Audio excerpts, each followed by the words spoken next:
a long time, people avoided even thinking about their Alzheimer's risk because the perception was there was absolutely nothing that could be done. It turns out that is not the case. That is not the case. And I know all of you are brain health ambassadors. I know all of you are spreading the word, but it's so important that people know, in their bones that Alzheimer's is largely preventable. They say that it takes about 17 years between when a scientific study is published in a medical journal until it filters down into common knowledge amongst the public. All I can say is that, medicine is very conservative, and it takes years and years of study. And I know you all know this, but when it comes to studying dementia and Alzheimer's and other neurodegenerative diseases, it takes decades of studies and large clinical trials to see any difference at all. You get into a quagmire with certain foods or certain components like protein, because on one hand, we're starting to see some really exciting data that says that older adults who stay fit and maintain muscle mass as they age with healthier brains. They have less dementia.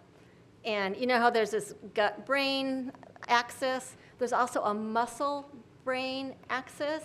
Like, muscle actually provides some bioactive substances that is beneficial to the brain. Same thing with bone.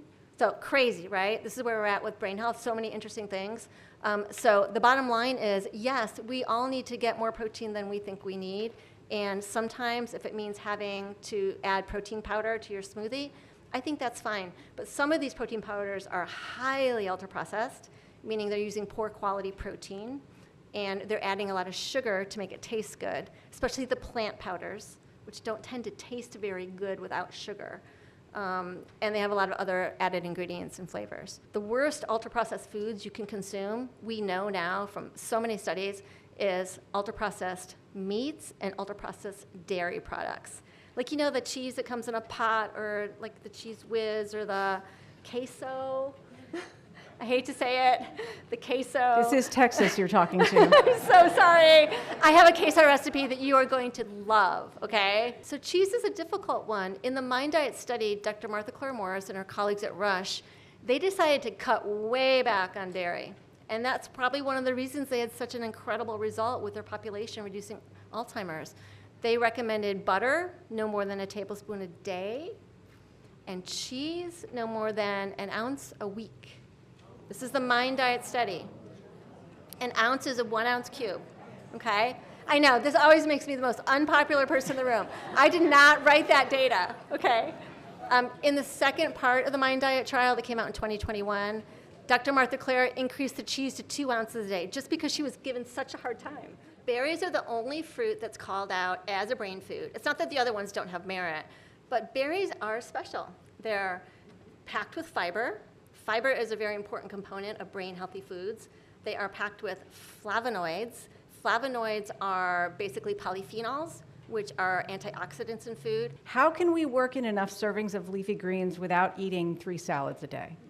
Well, the guidelines for the Mind Diet as well as the Mediterranean diet is roughly 1 cup of leafy greens raw per day. That's a small handful. I upped it to 2 cups based on some recent data that came out since the Mind Diet about increasing the plants in your diet because it nourishes your gut microbiome, by increasing the fiber in your diet, and also flavonoids. You can go by color. In general, with fruits and vegetables, beans and whole grains, the ones that are highly pigmented are the ones that are richer in these brain health nutrients. Okay, we're back on your side after the cheese thing, but now we have to talk about alcohol and wine. We've been around and around on this, but it turns out even red wine doesn't have the miraculous benefits we hoped it did. Yeah, and that's really disappointing for a red wine lover like me. In 2022, the UK Biobank study came out.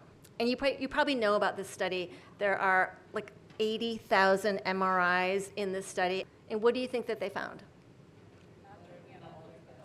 Not drinking at all is better than drinking alcohol. We used to think that people that didn't drink were missing out on something, some sort of health benefit.